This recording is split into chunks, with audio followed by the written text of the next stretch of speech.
BJP ने प्रत्याशियों को लेकर मंथन किया है। प्लान बहुत दिलचस्प है, जहां पर 2019 और 2014 के आकलन पर अब ये 2024 का प्लान बनाया गया है। मोदी की गारंटी के साथ अब जो 2% से कम जीत, यानी कि जो मार्जिन है, जिन सीटों के ऊपर केवल और केवल 2% का मार्जिन है, वहां पर अपने बड़े चेहरों को उतारा जाएगा, ताकि बड़े चेहरों के माध्यम से उन सीटों को जीता जाए। इस बीच 48 सीटें ऐसी हैं जहां पर अभी बताया जा रहा है कि 2 से 1% तक अंतर है। अब चलिए चलते हैं कि 35 से 52% जहां पर अंतर है, वहां पर बीजेपी नए प्रत्याशियों को उतारेगा। तो ये एक बड़ा प्लान जो है वह बीजेपी द्वारा बनाया गया है कि 2% से कम जितनी भी सीटें हैं वहां पर दिग्गज को लड़ाएंगे। 48 ऐसी सीटें बताई जा रही हैं, तो 40 कुल मिला के कहा जा रहा है कि नए चेहरे जो हैं वह उतारे जा सकते हैं। तो वहीं 35 से 52% जो जितनी भी सीटें हैं वहां पर नए प्रत्याशियों को उतारा जाएगा। 48 लोकसभा सीटों पर पार्टी की हार जीत हुई थी, इनमें से 10 उत्तर प्रदेश से है जहां पर बीजेपी जीती थी। 48 में से 27 सीटें ऐसी थी जहां पर प्रत्याशी 1% से कम अंतर से चुनाव जीते थे। जिन 50 सीटों पर जीत का अंतर 35% से अधिक रहा है, वो 40 सीटें बताई जा रही है, जहां पर 35% से ज्यादा अंतर जो है वह बीजेपी और दूसरे राजनीतिक दल के बीच में देखा गया। अब वहां पर कहा जा रहा है कि नए चेहरों को उतारा जाएगा। तो आज विस्तार से इसी मुद्दे पर करेंगे चर्चा, लेकिन इस बीच कई सारे सवाल खड़े हो जाते हैं। एक नजर सवालों पर फिर सीधा चर्चा की ओर बढ़ेंगे। 2024 में गठबंधन तो हो रहा है, लेकिन गठबंधन के बीच सबसे दिलचस्प बात यह है कि सपा कह रही है कि बीएसपी बीजेपी की बी टीम है, तो बीएसपी का कहना है कि सपा बीजेपी की बी टीम है। तो बीजेपी की इतनी सारी बी टीम है, तो वहीं दूसरी तरफ आम आदमी पार्टी पर अक्सर यह आरोप लगता है कि वह बी टीम है। एआईएम के ऊपर लगातार आरोप लगता है कि वो बीजेपी की बी टीम है, और आरएसएस तो बी टीम है ही। इस बीच आईएनडीए गठबंधन की अगर हम बात कर रहे हैं, तो एक तरफ आईएनडीए गठबंधन जो लगभग सीट शेयरिंग को लेकर एक मंच पर आते हुए नजर आ रहा है, कॉमन मिनिमम प्रोग्राम जो बनाया गया था उस पर मंथन करते हुए नजर आ रहा है। दिल्ली में कहा जा रहा है, पंजाब में कहा जा रहा है 50-50 के तहत जो है वो सीट का बंटवारा होगा, और बिहार के अंदर 16-16 यानी कि आरजेडी और जेडीयू जो है वो 16-16 सीटें लेगी और बाकी बची हुई कांग्रेस लेगी। बीजेपी की अगर हम बात कर रहे हैं, तो बीजेपी इस वक्त चाह रही है कि उन सीटों पर जहां पर 2% तक अंतर रहा, वहां पर अच्छे चेहरों को उतारा जाए, ताकि चेहरे के माध्यम से वोट जो है अपनी तरफ आकर्षित किए जाए, और जहां पर पहले से ही जीत पक्की है वहां पर नए एमपीज को मौका दिया जाए। अब जब 2024 की तैयारी की हम बात कर रहे हैं, तो आरएसएस भी मैदान में है। आरएसएस ने पूरे उत्तर प्रदेश के साथ साथ पूरे उत्तर भारत के अंदर हिंदुत्व को मुद्दे को लेकर, राम मंदिर के मुद्दे को लेकर एक चुनावी प्रचार कराने की मुहिम छेड़ दी है। विस्तार से आज 2024 की रणनीति पर बात करेंगे कि इस चुनावी पिच में कौन आगे चल रहा है। हमारे साथ मेहमान जुड़ चुके हैं, परिचय आपको बता दें। जावेद अंसारी हमारे साथ कांग्रेस से हैं, प्रदीप सिंह बीजेपी से हमारे साथ जुड़े हुए, मुरारी शरण शुक्ला हमारे साथ आरएसएस से, अनिल कुमार गर्ग हमारे साथ पॉलिटिकल एनालिस्ट जुड़ गए हैं। सबसे पहले प्रदीप जी आपके साथ शुरुआत करते हैं। बीजेपी की बहुत सारी बी टीम, अभी बीजेपी के ऊपर बीएसपी का आरोप है कि सपा आपकी बी टीम है, सपा का आरोप है कि बीएसपी आपकी बी टीम है, तो दिल्ली में अक्सर आप पर आरोप लगता है कि आम आदमी पार्टी आपकी बी टीम है, एआईएम आपकी जो है वो बी टीम है, और आरएसएस तो आपकी बी टीम है ही। सर, इतनी सारी बी टीम को आप 2024 में उतार रहे हैं। पहले जी देखिए, जैसे संपूर्ण भारत भारतीय जनता पार्टी का है, तो ये बी टीम या सी टीम जो भी आए, इसमें जो खुश रहे, कहने में वो खुश होता रहे भाई। अल्टीमेटली भारतीय जनता पार्टी में मोदी जी के नेतृत्व वाली जो सरकार है वो यही चाहे कि सभी देशवासी प्रसन्न रहे, खुश रहे। अब विपक्षी दल उसको आरोप करते हैं हमारी बी टीम कहते हैं, हम किसी के मुंह पे तो ताला नहीं लगा सकते, मुंह पे पट्टी नहीं लगा सकते, वो कहें वो उनकी रणनीति का हिस्सा हो सकता है। लेकिन भारतीय जनता पार्टी का जो उद्देश्य है वो संपूर्ण भारत हमारा है, और सभी की खुशहाली हो, सभी की प्रगति हो, चाहे वो बी टीम हो चाहे वो जेड टीम हो, हमें कोई फर्क नहीं पड़ता। भारतीय जनता पार्टी के नेतृत्व वाली सरकार और भारतीय जनता पार्टी के कार्यकर्ता हमेशा इसी प्रण में लगे रहते हैं कि सबका साथ हो, सबका विकास हो। और जहां तक विपक्षी दलों की बात है आरोप लगाने की, तो देखिए देश की जनता समझती है, जनता है जनार्दन है, और वो समझती है कि अल्टीमेटली आपके अंदर दिमाग में नियति क्या है, और जो नियति समझती है तो आम चुनाव में उसका पिछले 2 बार से रिजल्ट निकल रहा है। जावेद अंसारी जी, क्या आप खुलासा करना चाहेंगे बीजेपी का जो बी टीम का नेक्सस इस वक्त पूरे देश के अंदर चल रहा है? पश्चिम बंगाल के अंदर टीएमसी के ऊपर आरोप लगा रहे हैं कि वे बी टीम है, मोदी जी जो नहीं चाहते हैं वो ममता दीदी नहीं करती हैं, तो वहीं बीएसपी कहा जा रहा है कि बी टीम है। जब 2019 के लोकसभा चुनाव होते हैं, किस तरीके से वोट काटे जाएं, इस पर चर्चा होती है। एआईएमएमएम के ऊपर, आम आदमी पार्टी के ऊपर, क्या सच में देश के अंदर बीजेपी द्वारा एक बी टीम का नेक्सस चल रहा है? ये तो पता नहीं है नेक्सस चल रहा है नहीं चल रहा है। बी टीम कौन सी है ये भी नहीं पता, लेकिन ये पता है कश्मीर से लेकर कन्याकुमारी तक इंडिया गठबंधन इतना मजबूत है। आप स्टेट वाइज देख लीजिए, जम्मू कश्मीर में पीडीपी, एनसीपी, कांग्रेस है। फिर आप पंजाब में आ जाइए, आप पार्टी और कांग्रेस है। फिर आप और नीचे आ जाइए, हरियाणा में जेजेपी में इनकी लड़ाई चल रही है, वहां पे कांग्रेस 1-1 फाइट में है। फिर आप झारखंड में चले जाइए, जेएमएम कांग्रेस के साथ मजबूत स्थिति में है। बंगाल में टीएमसी कांग्रेस के साथ मजबूत स्थिति में है। बिहार में जेडीयू और आरजेडी कांग्रेस के साथ बिल्कुल मजबूत स्थिति में है। और फिर आप मध्य प्रदेश, छत्तीसगढ़, राजस्थान में कांग्रेस 1-1 फाइट में है। नीचे आ जाइए आप तमिलनाडु में, वहां इनका भाजपा वालों का गठबंधन टूट चुका है एआईडीएमके के साथ, और पंजाब में भी इनका श्रीमणी अकाली दल के साथ गठबंधन टूट चुका है। और दूसरा, उड़ीसा में इनका कोई वजूद नहीं है। तेलंगाना में हमारी सरकार आ गई, कर्नाटक में हमारी सरकार आ गई, केरल में ये है नहीं। तो ये कितनी भी रणनीति बना ले, इनको 2019 में 37.3% वोट मिला था।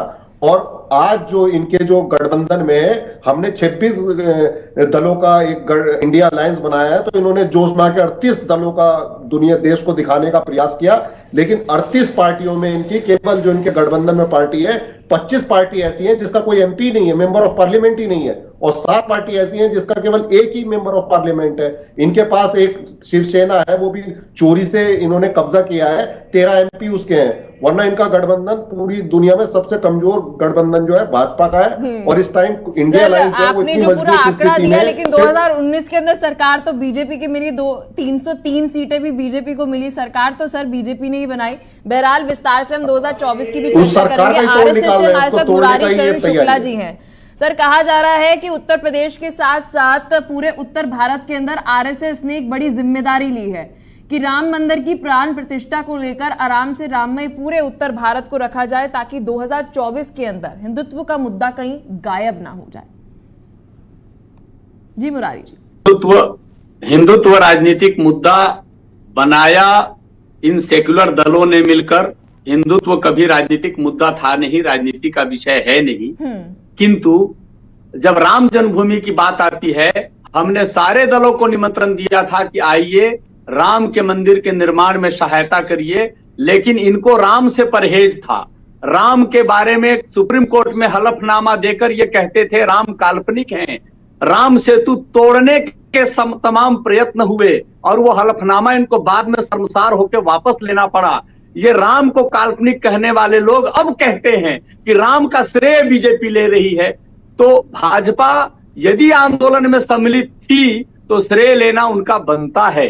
और जहां तक हिंदुत्व की बात है, यदि जिहादी तत्वों को पालने के प्रयास यहाँ के राजनीतिक दल करते रहेंगे, यदि देश को तोड़ने वाली ताकतों को पालने के प्रयत्न यहाँ के राजनीतिक दल करते रहेंगे, तो हिंदुत्व मुद्दा बनकर उभरता है इस देश में, क्योंकि हिंदुत्व इस देश की प्राण के साथ जुड़ा हुआ है। भारत की प्राण प्रतिष्ठा ये हिंदुत्व करता है। भारत की अस्मिता की रक्षा हिंदुत्व करता है। भारत के स्वाभिमान की रक्षा हिंदुत्व करता है।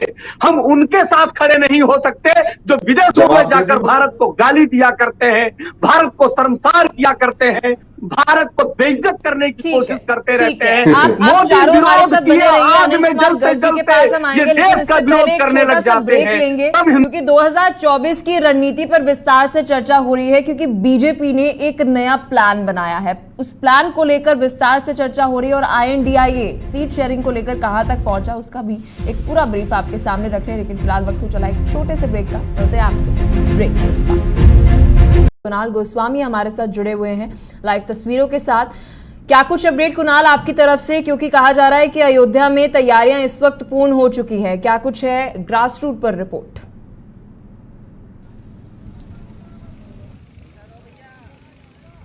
देखिए, 22 जनवरी को होने वाली भव्य प्राण प्रतिष्ठा की जो तैयारियां हैं वो युद्ध स्तर पर चल रही हैं। तमाम अयोध्या के हर एक रंग से तमाम दर्शक जेके मीडिया के माध्यम से हर तस्वीरों को बेहद करीबी के साथ दिख रहे होंगे। श्रद्धालुओं का जमावड़ा भी अच्छा खासा यहाँ पर नजर आ रहा है। तैयारियों की अगर बात की जाए तो पल पल अगर आप सुबह से लेकर शाम देखें और शाम से फिर अगली सुबह का नज़ारा देखेंगे तो आपको ज़मीन आसमान का फर्क नजर आएगा। ये जो पूरा इलाका है दरअसल वो सरयू घाट का इलाका है और मुख्य रूप से यहाँ पर फ्लोटिंग बोट्स का इंतजाम भी किया गया है ताकि जो लोग दर्शन करने के लिए आए प्रभु श्री राम के, वो यहाँ पर फ्लोटिंग बोट्स का भी यहाँ पर आनंद उठा सके। अगर ऐसे में आप देखेंगे तो कल बहती जो सरयू नदी है वो परिचायक बनी हुई है श्री राम की पावन धरा का, और ऐसे में जो तमाम श्रद्धालु भगवान श्री राम के दर्शन करने के लिए, हनुमानगढ़ी के दर्शन करने के लिए आ रहे हैं, वो यहाँ का आनंद भी उठाते हुए नजर आ रहे हैं। भविष्य में टूरिज्म यानी कि पर्यटन के लिहाज से भी ये अयोध्या अंतर्राष्ट्रीय पटल पर बहुत मायने रखती है और इसी लिहाज से हर एक जो एंगल है उसको सजाया जा रहा है, संवारा जा रहा है। श्रद्धालुओं की इतनी यहाँ पर तादाद पहुँच रही, जबकि हम सबको मालूम है कि 22 तारीख से पहले तमाम श्रद्धालुओं के आगमन को लेकर थोड़ी सी रोक लगाई गई है कि जब तक अंतर्राष्ट्रीय स्तर पर जो ख्याति प्राप्त जो भगवान श्री राम की प्राण प्रतिष्ठा का कार्यक्रम है पूर्व सुनियोजित तरीके से आयोजित हो जाए, उसके बाद फिर तमाम लोगों की आमद के लिए ये पूरा इलाका खोल दिया जाएगा। लेकिन उससे पहले चाहे बुजुर्ग व्यक्ति हों, चाहे जवान युवा हों, चाहे बच्चे हों, हर किसी के अंदर प्रभु श्री राम की जो भक्ति है वो कल बहती नजर आ रही है। और ऐसे में अगर हम देखें तो आप देख सकते हैं कितनी खूबसूरती के साथ जो पूरा इलाका है वो इसको यहाँ पर कवर किया गया है। कवर करने के साथ साथ आपको यहाँ पर बोट्स भी नजर आएंगे जहाँ पर लोग सरयू नदी में जो वाटर बोटिंग है उसका आनंद लेते हुए नजर आ रहे हैं। लोग यहाँ पर काफी हद तक खुश भी नजर आ रहे हैं। जब लोगों से संवाद किया गया, कुणाल, अगर हम बात करें 16 तारीख से कहा जा रहा है कि कार्यक्रम जो है वह शुरू हो जाएगा प्राण प्रतिष्ठा को लेकर। इस बीच जब हम आम जन की बात कर रहे हैं, कब तक दर्शन जो है वह कर सकते हैं, इसके लिए कोई नोटिफिकेशन जारी की गई हो? जी कुणाल। देखिए, अभी उसके लिए पहले से ही आपको याद होगा जब हाल फिलहाल में प्रधानमंत्री नरेंद्र मोदी पहुंचे थे जो अयोध्या धाम रेलवे स्टेशन का इनॉग्रेशन करने के लिए या फिर महर्षि वाल्मीकि इंटरनेशनल एयरपोर्ट का इनॉग्रेशन करने के लिए, तब उन्होंने स्पष्ट कह दिया था कि अभी जब तक जितने तमाम लोग इस भव्य कार्यक्रम की वजह से यहाँ पर नहीं आ पा रहे या फिर जो सुविधाएं उनको नहीं मिल पा रही हैं, वो अपने घर पर ही प्रभु श्री राम के नाम का दीप जलाएं और उसके बाद से ये पूरा इलाका आम लोगों के लिए खोल दिया जाएगा। इसके साथ ही यहाँ पर एक चीज़ और आप गौर करेंगे कि यहाँ पर जो स्थानीय लोग हैं वो बहुत ज़्यादा उत्सुक हैं उन तमाम जो श्रद्धालुओं के लिए जो कश्मीर से लेकर कन्याकुमारी तक और असम से लेकर गुजरात तक यहाँ पर पहुँचने वाले हैं। क्योंकि इससे पहले हमने देखा था कि काशी कॉरिडोर का जिस तरह से खूबसूरती से पूरा हमने देखा था उसका जीर्णोद्धार किया गया। इसके अलावा हमने उज्जैन महाकालेश्वर का देखा और उसके बाद अब ये अयोध्या की जो प्रभु श्री राम की जो पावन धरा है वो हम सब के लिए तैयार है। आप सबका स्वागत करने के लिए इंतजार है। तो 22 जनवरी का जब पूरे विधि विधान के साथ प्राण प्रतिष्ठा का जो भव्य कार्यक्रम है वो अंतर्राष्ट्रीय सुर्खियों में एक बार फिर से शामिल होता हुआ नजर आएगा, चाहे लता मंगेशकर चौक हो या फिर हम जो सूर्य स्तंभ की हम बात कर रहे हैं, हनुमानगढ़ी की हम बात करें, रामद्वार की, रामपथ की हम बात करें, लक्ष्मण पथ की हम बात करें, हम बात दशरथ पथ की, जो है वो वेदों के अंदर है, वेदों के साथ साथ वाल्मीकि रामायण के अंदर है। ये एक प्रमाण है कि अयोध्या थी। लेकिन अयोध्या के अंदर जहां पर इस वक्त आप है, कहा जा रहा है कि सरयू आरती जो है उसका एक भव्य आयोजन जो है वह आयोजित किया जाएगा इस प्राण प्रतिष्ठा के जो 16 तारीख से 22 तारीख तक जो है वो कार्यक्रम रहेंगे। आरती को लेकर क्या कुछ अपडेट?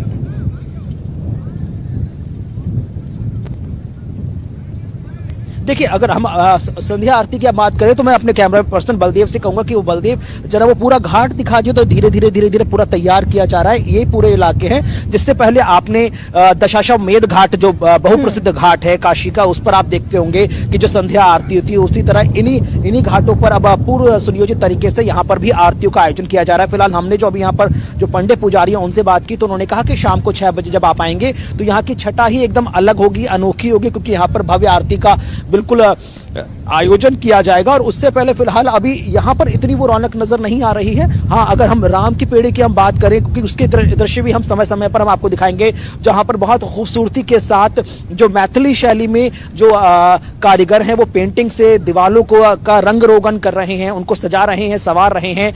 चाहे महर्षि वाल्मीकि की जो रामायण हो या फिर तुलसीदास जी की हम रामायण की हम बात करें, उस हिसाब से पूरी अयोध्या को बहुत खूबसूरती से सजाया जा रहा है। और जो बात आपने कही कि जो रामायण में सरयू नदी का जो जिक्र किया जाता है वो अपने आप में बेहद खास है, क्योंकि ये वही सरयू नदी है जहां पर महर्षि वाल्मीकि जी को ब्रह्मा जी ने ये ज्ञान देते हुए कहा था कि यहीं से आप आगाज करेंगे और यहीं से जो पहला श्लोक उनके मुख से निकला था, जो बाद में वर्ल्ड्स फर्स्ट श्लोक की कैटेगरी में भी रखा गया था। तो अपने आप में जो कलकल बहती सरयू नदी है वो हर एक युग का प्रमाण बनती हुई नजर आई है। द्वापर से लेकर अब कलयुग तक आ गया है। लेकिन देखिए अपनी जो कलकल मध्यम ध्वनि तस्वीरें दिखाई तो वहां पर वर्क इन प्रोग्रेस नजर आ रहा था। क्या अभी हम सरयू घाट की जब हम बात कर रहे हैं उसे भी रीडेवलप जो है वो किया जा रहा है? जी कुणाल। जी बिल्कुल, उसी बेहद खूबसूरती के साथ, शांति के साथ और बहुत बारीकी के साथ, क्योंकि आप समझिए क्योंकि अंतर्राष्ट्रीय केंद्र होने जा रहा है ना। अयोध्या जो नगरी है वो धर्म के लिहाज के साथ साथ पर्यटन के लिहाज से भी उतना ही मायने रखता है, क्योंकि हम इससे पहले देख चुके कि काशी किस तरह से विश्व पटल पर उखरा है। पूरे हिंदुस्तान से तमाम श्रद्धालु बाबा भोलेनाथ के वहां पर पहुंचते हैं। तो हम उम्मीद करते हैं कि जिस खूबसूरती के साथ ये अयोध्या को सजाया जा रहा है दुल्हन की तरह, उसके बाद ये भी पूरे भारतवर्ष के लिए ना सिर्फ हर्षोल्लास का केंद्र बनेगा बल्कि पर्यटन के लिहाज से भी आकर्षण का केंद्र बनता हुआ नजर आएगा।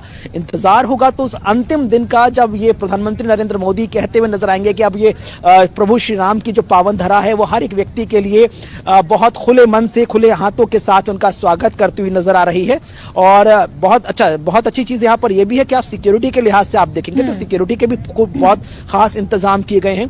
कोशिश की जा रही है कि जो तमाम श्रद्धालु फिलहाल अभी भी यहाँ पर पहुंच रहे हैं उनको बहुत शांति के साथ जहां पर पुराना जहां पर श्री राम दरबार है वहां पर उनकी पूजा हो पाए। हनुमानगढ़ी में प्रभु श्री हनुमान जी के वहां पर दर्शन हो पाए। इसके साथ साथ जो वर्क इन प्रोसेस थी, जो आपने बात की, प्रोग्रेस की आपने बात की, वो भी काम अच्छी तरह से चलता रहे ताकि निराशा के साथ यहां से कोई ना जाए। क्योंकि जो मर्यादा पुरुषोत्तम श्री राम है उनका तो पूरा जीवन ही हम सबके लिए एक पूरी खुली किताब की तरह है कि किसी भी व्यक्ति को नाराज नहीं करना है।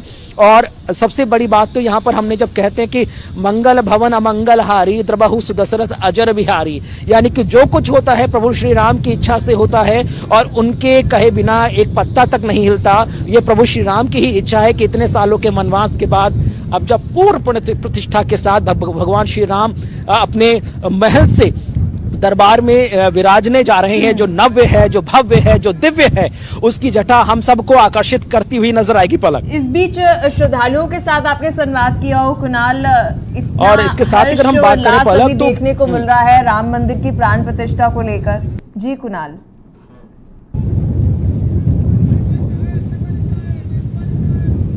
जी अगर देखिए हमने श्रद्धालु के हमने बात की फिलहाल, क्योंकि अभी ये जो पूरा इलाका है जो फ्लोटिंग बोट्स पर हम यहाँ पर लेकर आए हैं ताकि आपको हम बेहद ये दृश्य दिखा सके, क्योंकि सिक्योरिटी के लिहाज से यहाँ पर कुछ लोगों को बहुत ज्यादा मना किया जा रहा है। लोगों से मना किया जा रहा है कि यहाँ पर अभी फिलहाल ना आए, क्योंकि अगर आप वहां पर देखेंगे तो वहां पर आपको बोट्स नजर आएंगी। वहां पर किसी ध्वज पर भगवान श्री राम की आपको का ध्वज लहराता नजर आएगा, तो वहां कहीं पर आपको बजरंग बली का वहां पर ध्वज लहराता हुआ नजर आएगा। वहां पर बोटिंग का खास इंतजाम किया गया है, लेकिन वहां पर लोगों की आमद के साथ साथ इस बात का भी बहुत खास ख्याल रखा जा रहा है कि वहां पर कंस्ट्रक्शन भी हो रहा है, क्योंकि ये जो पूरा फ्लोटिंग बोट का जो प्लेटफॉर्म है उसको धीरे धीरे बढ़ाया जा रहा है सुविधा के अनुसार, ताकि किसी तरह की कोई अनहोनी भी ना हो जाए। और जो तमाम लोग सरयू की गोद में बैठकर यहाँ पर जो वाटर टूरिज्म का आनंद लेना चाहते हैं, जो समय गुजारना चाहते हैं, उनको भी किसी तरह की निराशा हाथ ना लगे।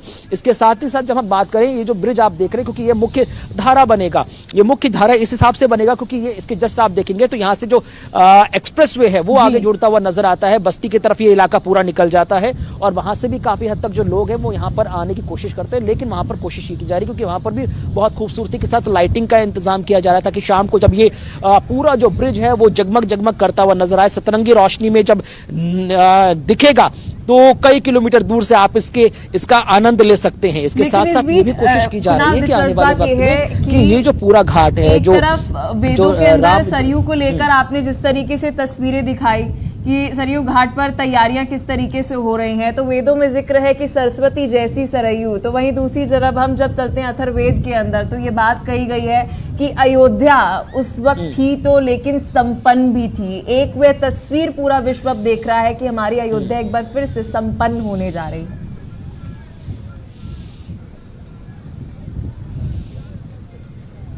बिल्कुल, देखिए अभी आपको याद होगा कि हाल फिलहाल में अभी जैसे सीएम योगी का यहाँ पर दौरा हुआ था, उन्होंने ओके रिपोर्ट दी थी प्रधानमंत्री नरेंद्र मोदी के आगमन को लेकर। लेकिन इससे पहले जब सीएम योगी दौरा करते हुए नजर आए थे अपने पूरे कैबिनेट के साथ, तब उन्होंने ये एक बयान दिया था कि ये अयोध्या जब आप आएंगे तो आपको श्री राम की अयोध्या नजर आएगी। और उनका ये वक्तव्य, उनका ये बयान अपने आप ये दर्शाता नजर आता है कि वो कितने इससे खुश नजर आ रहे हैं, सेटिस्फाइड नजर आ रहे हैं कि धीरे धीरे जिस हिसाब से पूरा इसका निर्माण किया जा रहा है, उसका पूरा विकास किया जा रहा है, पूरा जीर्णोद्धार किया जा रहा है, वो भी धीरे धीरे। अच्छा, बड़ी बात यहाँ पर यह है कि जो यहाँ पर हायर ऑफिशियल्स हैं, उन्होंने ये तो कह दिया कि 22 तारीख को यहाँ पर प्राण प्रतिष्ठा होगी, लेकिन उसके बावजूद भी युद्ध स्तर पर जो काम है रिनोवेशन का, वो जो सफाई का, साथ ही साथ यहाँ की जो डेकोरेशन का, वो आगे भी चलता रहेगा। ऐसे नहीं है कि 22 तारीख के बाद यहाँ पर जो डेवलपमेंट का काम है वो रुक जाएगा या फिर होल्ड हो जाएगा, उसके बाद तो और तेज गति से होता हुआ नजर आएगा। लेकिन हाँ, इस बात को बहुत खास ख्याल रखना होगा कि जो जहाँ पर, क्योंकि पूरे हिंदुस्तान के लिए, पूरे विश्व के लिए ये इलाका खोल दिया जाएगा दर्शन करने के लिए, ताकि वो दर्शन भी कर पाए, साथ ही साथ यहाँ पर वो भगवान श्री राम का बहुत शुक्रिया हर एक जानकारी के लिए। दुल्हन की तरह पूरी अयोध्या इस वक्त सजी हुई है और पूरा विश्व इस वक्त राममय है, क्योंकि मेरे राम आ रहे हैं। फिलहाल के लिए इस बुलेटिन में इतना ही।